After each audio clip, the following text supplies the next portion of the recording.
Praise the Lord. இயேசு கிறிஸ்துவின் நாமத்தினால யாவருக்கும் ஸ்தோத்திரங்கள். அனைவருக்கும் புத்தாண்டு நல்வாழ்த்துக்கள். இப்போது கூட இந்த வருடத்துக்கான இந்த முழு வருடத்துக்கான வாக்கு தத்தங்களை முதலாவது நான் உங்களுக்கு வாசிக்க விரும்புகிறேன். யோவேல் தீர்க்க தரிசன புத்தகம் 2ஆம் அதிகாரம் 25வது வசனம். நான் உங்களிடத்தில் அனுப்பின பெரிய சேனையாகிய வெட்டு கிளிகளும் பச்சை கிளிகளும் முசுக்கட்டை பூச்சிகளும் பச்சை புழுக்களும் பட்சித்த வருஷங்களின் விளைவை உங்களுக்கு திரும்ப அளிப்பேன். பட்சித்த வருஷங்களின் விளைவை உங்களுக்கு திரும்ப அளிப்பேன். இதுதான் இந்த வருடத்துக்கான வாக்கு தத்தம். ஏன்னா கடந்த வருடங்கள்ல அநேக நம்ம காரியங்களை நம்ம குறையாகவே நம்ம பார்த்துருப்போம். எவ்வளோ சம்பாதிக்கிறோம், வீட்டில் எத்தனையோ பேர் வேலைக்கு போகிறோம், ஆனால் எடுத்தே வைக்க முடியலையே, மிச்சம் மீதி எடுக்கவே முடியலையே. அது எல்லாத்துக்கும் கட்டிட்டு கடைசியாக நமக்கு வர்றது கொஞ்சம் சொச்சமாக தானே இருக்குது. இது என்னால் எதுவுமே பண்ண முடியலையே, பொத்த பையில போட்ட மாதிரி ஏதோ ஒரு வழியில் போயிடுது. பல விதத்தில் போய்கொண்டே இருக்கிறது.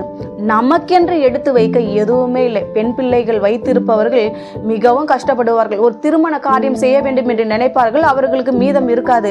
வீடு கட்ட வேண்டும் என்று நினைப்பார்கள், அவர்களுக்கு பணம் இருக்காது. இதனால நிறைய பேர் ரொம்ப கஷ்டப்பட்டிருப்பாங்க. இந்த ஆரம்பத்தில் இந்த 1ஆம் அதிகாரத்தில் அந்த யோவேல் புத்தகத்தில் நீங்கள் பார்த்தீங்கன்னா அங்கே சொல்லப்பட்டிருக்கிறது. இதுல என்னன்னா நீங்க பாத்தீங்கன்னா அந்த வசனத்துல எல்லாம் சொல்லப்பட்டிருக்குன்னா, முதல்ல என்ன பண்ணுமா, வெட்டுக்கிளி சாப்பிட்டு மிச்சம் இருந்ததை பச்சை கிளி சாப்பிட்டுச்சான். பச்சை கிளி சாப்பிட்டு மிச்சம் இருந்ததை முசுக்கட்டை பூச்சி சாப்பிட்டுதான். எல்லாவற்றையும் என்ன பண்ணுச்சான், அந்த பூச்சிகளை எல்லாம் ஒன்று விட்டு அது விட்டு மீந்ததை இது சாப்பிட்டது, இது விட்டு மீந்தது அது சாப்பிட்டதுன்னு எல்லாமே மாறி மாறி வந்தது. கடைசியில ஒண்ணுமே மீறலை. அதுக்குத்தான் என்ன சொல்றாரு, போன வருஷத்துல நீ எதையெல்லாம் பெற்றுக்கொள்ளவில்லையோ, எதையெல்லாம் குறைவாய் காணப்பட்டாயோ, எதையெல்லாம் இழந்தாயோ, அது எல்லாவற்றையும் இந்த வருடத்துல 2 மடங்காய் உனக்கு நான் திரும்ப தரப்போகிறேன். பட்சித்த வருஷங்களின் விளைவை திரும்ப உனக்கு தருவேன். அது எப்படி தருவேன், இரட்டிப்பாய் உனக்கு தருவேன். அதற்கு கீழே இன்னொரு வசனம் சொல்லப்பட்டிருக்குது பாருங்க. அதே 26வது வசனம். நீங்கள் சம்பூர்ணமாக சாப்பிட்டு திருப்தி அடைந்து உங்களை அதிசயமாய் நடத்தி வந்த உங்கள் தேவனாகிய கர்த்தருடைய நாமத்தை துதிப்பீர்கள். என் ஜனங்கள் ஒருபோதும் வெட்கப்பட்டு போவதில்லை.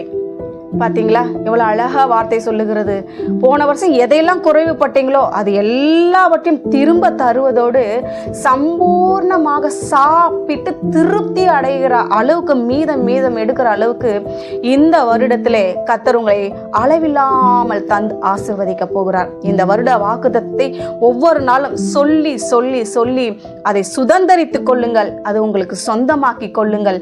நிச்சயமாக கர்த்தர் வாக்குத்தத்தம் உங்க வாழ்க்கையில பலிக்கும்.